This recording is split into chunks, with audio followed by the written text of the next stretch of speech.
사랑하는 성도 여러분, 마지막 때의 등불을 밝히는 종, 최바울 목사입니다.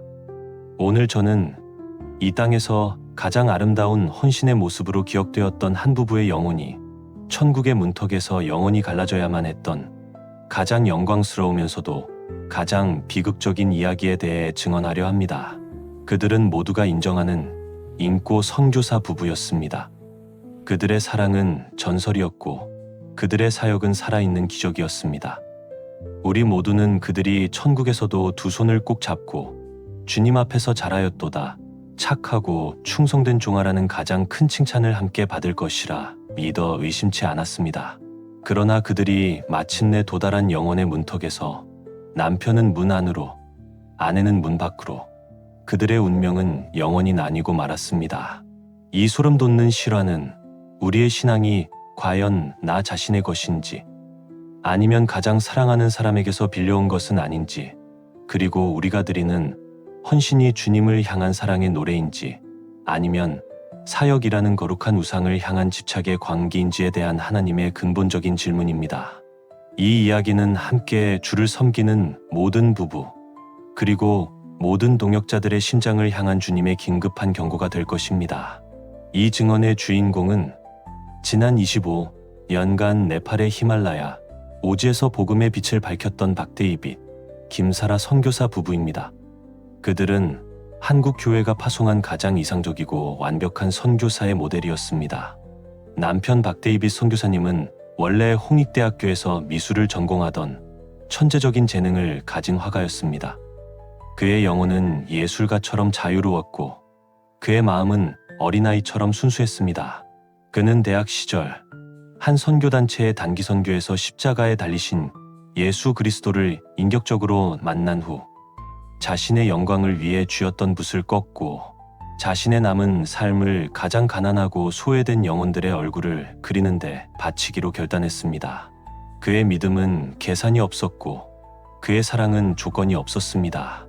아내 김사라 선교사님은 이화여자대학교 교육학과를 수석으로 졸업한 모두가 부러워하는 재원이었습니다. 그녀는 철두철미한 계획과 강력한 추진력을 가진 이 시대의 드보라와도 같은 여인이었습니다. 그녀는 대학 시절 박데이빗 형제의 순수한 믿음과 거룩한 열정에 깊이 감동하여 그와 사랑에 빠졌습니다. 그녀는 그의 비전을 자신의 비전으로 삼았고 그의 하나님을 자신의 하나님으로 고백하며 보장된 미래를 기꺼이 포기하고 그와 함께 고난의 선교지로 향했습니다. 그들의 사역지인 네팔의 돌포 지역은 해발 4,000m가 넘는 세상의 지붕이라 불리는 곳이었습니다. 그곳은 문명의 이기가 전혀 닿지 않는 살을 애는 추위와 가난, 그리고 대대로 내려오는 영적 어둠으로 가득 찬 땅이었습니다. 그들은 그곳에서 청춘을 바쳐 25년의 세월을 보냈습니다. 그들의 사역은 완벽한 조화 그 자체였습니다. 남편 박데이빗 선교사님은 특유의 따뜻한 친화력과 사랑으로 마을 사람들의 다친 마음을 열었습니다. 그는 흙먼지 묻은 아이들과 온종일 함께 그림을 그리고 노래를 가르치며 그들의 상처 입은 마음을 진심으로 어루만졌습니다. 그의 서툰 설교에는 화려한 신학이나 논리는 없었지만 갈릴리 해변을 거니셨던 예수님의 사랑이 진하게 묻어 있었습니다. 아내 김사라 선교사님은 그 모든 사역을 뒤에서 묵묵하고 완벽하게 지원했습니다.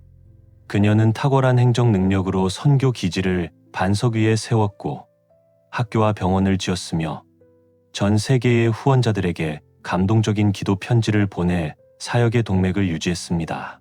그녀의 초인적인 헌신과 노력 덕분에 그들의 사역은 놀라운 속도로 성장했습니다.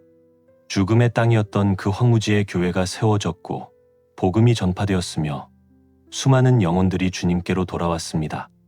한국 교회는 그들의 사역을 히말라야의 기적이라 불렀고 그들을 인고 선교사 부부라는 사랑스러운 애칭으로 불렀습니다. 그들은 언제나 두 손을 꼭 잡고 다녔고 서로를 바라보는 눈에는 세상이 흉내낼 수 없는 깊은 사랑과 신뢰가 가득했습니다. 그들은 이 땅에서 가장 아름다운 동역의 모델이었습니다. 그러던 지난해 여름, 네팔에 기록적인 폭우가 쏟아졌습니다. 산길이 모두 끊기고 고립된 산골 마을에 굶주림과 질병이 창궐했습니다. 그들은 구호품을 가득 싣고 낡은 지프차를 몰아 폭포수처럼 변한 험한 산길을 오르고 있었습니다.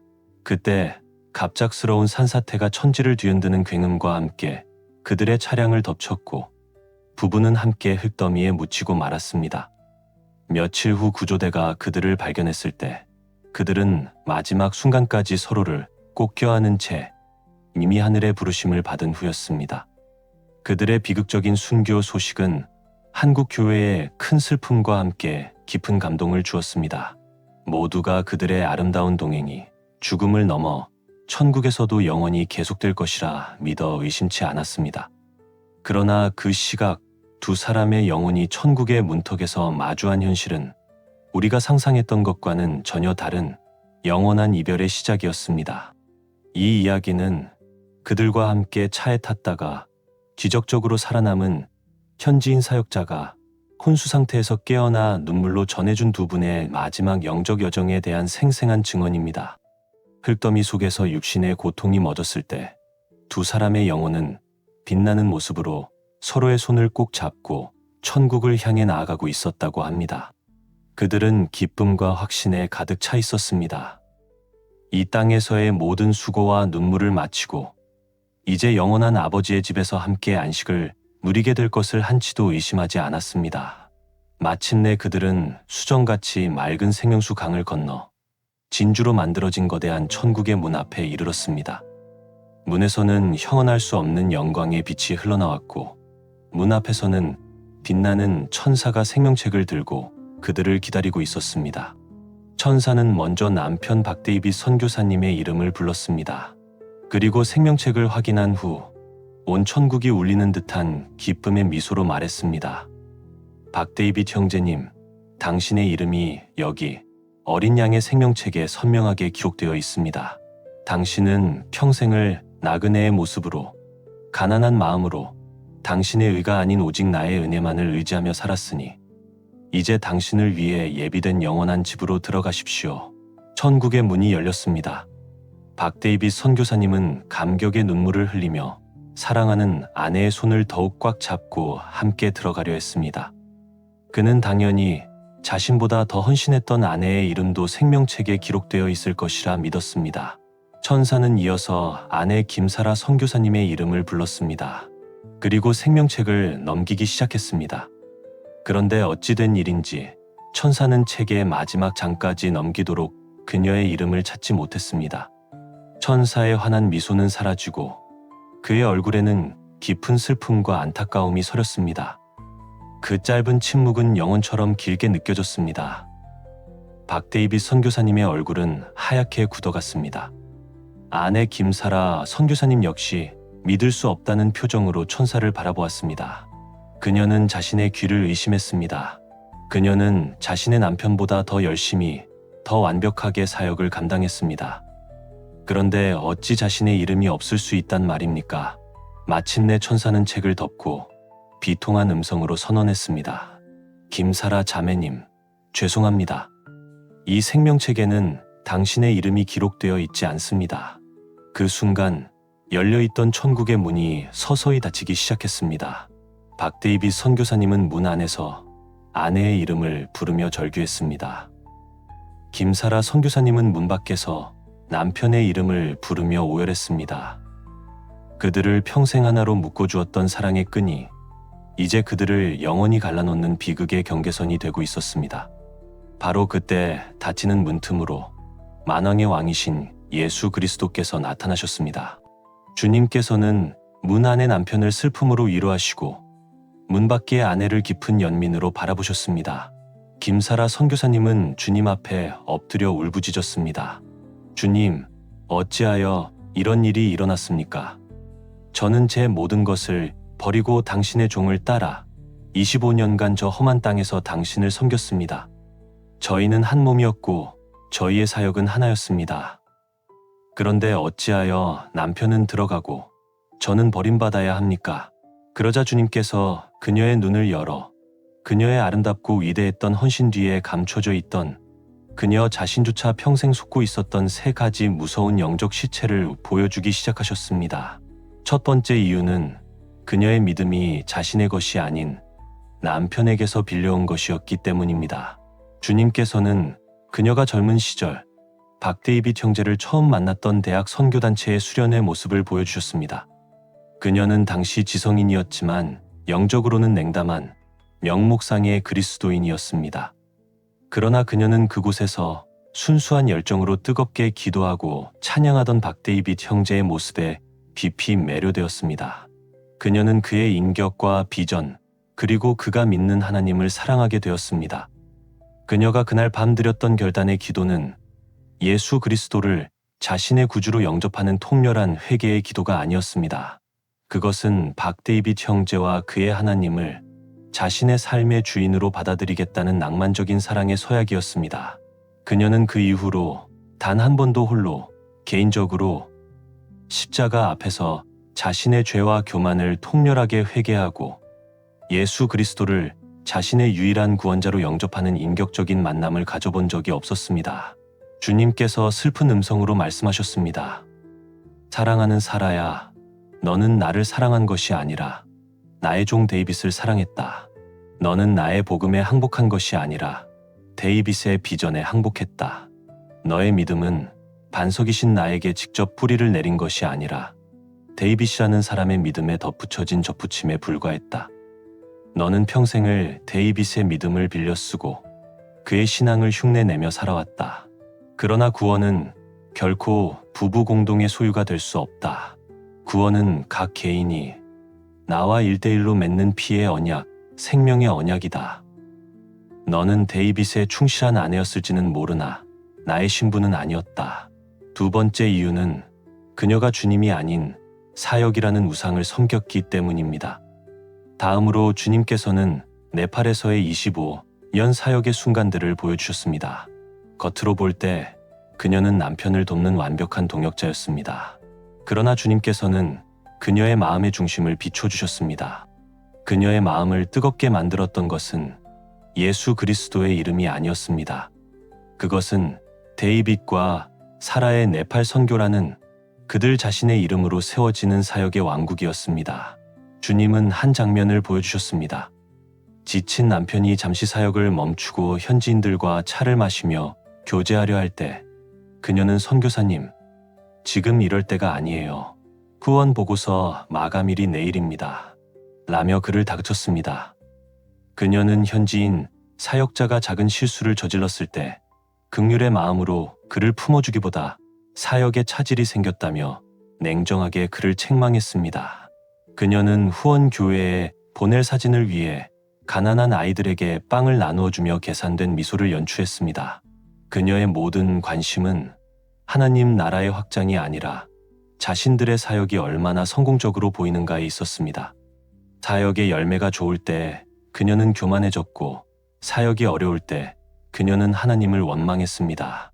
그녀에게 하나님은 사랑의 대상이 아니라 자신의 사역을 성공시키기 위한 능력의 공급자 혹은 자신의 계획을 승인하는 결재권자일 뿐이었습니다. 주님께서 말씀하셨습니다. 사라야, 너는 에베소 교회와도 같았구나.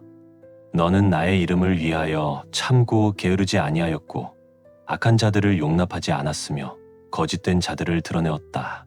너의 행위와 수고와 인내는 참으로 훌륭했다. 그러나 너를 책망할 것이 있나니 너는 너의 처음 사랑을 버렸느니라. 너의 첫사랑은 내가 아니라 선교라는 너의 거룩한 우상이었다. 너는 그 우상을 위해 너의 남편을 채찍질했고 나를 이용했다. 나는 사역의 열매가 아니라 사역하는 너의 마음의 중심을 원했다. 세 번째 이유는 그녀의 마음 깊은 곳에 숨겨진 쓴 뿌리를 해결받지 못했기 때문입니다. 마지막으로 주님께서는 그녀의 어린 시절을 보여주셨습니다. 그녀는 똑똑하고 유능했지만 늘 부모님으로부터 너는 아직 부족하다는 말을 들으며 인정받지 못하고 자랐습니다. 그녀의 마음 깊은 곳에는 나는 부족하다, 나는 사랑받을 자격이 없다는 깊은 상처와 자기 비하가 쓴 뿌리처럼 박혀 있었습니다. 그녀는 그 채워지지 않는 내면의 공허함을 자신의 탁월한 능력과 완벽한 헌신을 통해 보상받으려 했습니다. 그녀가 인고 선교사 부부라는 완벽한 이미지를 지키기 위해 그토록 애썼던 이유도 사람들의 인정과 칭송을 통해 자신의 존재 가치를 확인받고 싶었기 때문입니다. 그녀는 남편의 순수한 믿음 뒤에 숨어 자신의 영적 문제를 직면하려 하지 않았습니다. 그녀는 십자가 앞에 나아가 자신의 깨어진 마음을 있는 그대로 내어놓고 하나님의 무조건적인 사랑과 용서를 구하는 대신 자신의 힘으로 완벽한 선교사가 됨으로써 스스로를 구원하려 했습니다. 주님께서 그녀의 상처 입은 내면을 어루만지시며 눈물로 말씀하셨습니다. 사라야, 나는 너의 완벽한 사역 보고서를 원했던 것이 아니었다. 나는 너의 그 아픈 상처를 싸매주고 너를 있는 모습 그대로 사랑한다고, 너는 이미 나의 소중한 딸이라고 말해주고 싶었다. 구원은 너의 노력을 통해 쟁취하는 것이 아니라 너의 완전한 영적 파산을 인정하고 나의 은혜를 구할 때 거저 주어지는 선물이다. 그러나 너는 끝까지 너 자신의 힘을 의지했고 값없이 주어지는 나의 은혜를 거절하였다. 이 세 가지 진실 앞에 김사라 선교사님의 영혼은 완전히 무너져 내렸습니다. 그녀는 평생을 남편의 그림자 뒤에 숨어 자신의 진짜 믿음의 문제를 외면해왔음을 깨달았습니다. 그녀는 가장 헌신적인 사역의 현장에서 가장 비참한 영적 자기기만 속에 살았던 것입니다. 천국의 문은 서서히 그리고 영원히 닫혔습니다. 문 안에서 그녀의 남편 박데이빗 선교사님은 슬픔을 이기지 못하고 오열하고 있었습니다. 그의 눈빛은 아내를 향한 정죄가 아닌 진리를 너무 늦게 깨달은 영혼의 동반자를 향한 영원히 계속될 연민과 안타까움으로 가득 차 있었습니다. 사랑하는 성도 여러분, 오늘 이 증언이 우리의 심장을 찢기를 원합니다. 우리의 신앙은 과연 나 자신의 것입니까? 우리는 배우자나 부모나 혹은 교회의 신앙을 빌려 쓰고 있지는 않습니까? 우리는 진정으로 십자가 앞에서 주님과 단독자로 만나 나의 죄를 고백하고 그분을 나의 유일한 구원자로 영접한 경험이 있습니까? 우리의 열심과 헌신은 주님을 향한 사랑의 표현입니까? 아니면 나의 존재 가치를 증명하기 위한 처절한 몸부림입니까? 오늘 우리의 모든 종교적인 가면을 벗어버리고 벌거벗은 영혼으로 주님 앞에 나아가 그분의 긍휼과 은혜만을 구하는 저와 여러분이 되기를 원합니다. 구원은 오직 개인적이며 오직 은혜로 말미암는다는 이 단순하고도 위대한 진리 위에 우리의 영혼을 굳게 세우게 되기를 우리 주 예수 그리스도의 이름으로 간절히 축원합니다.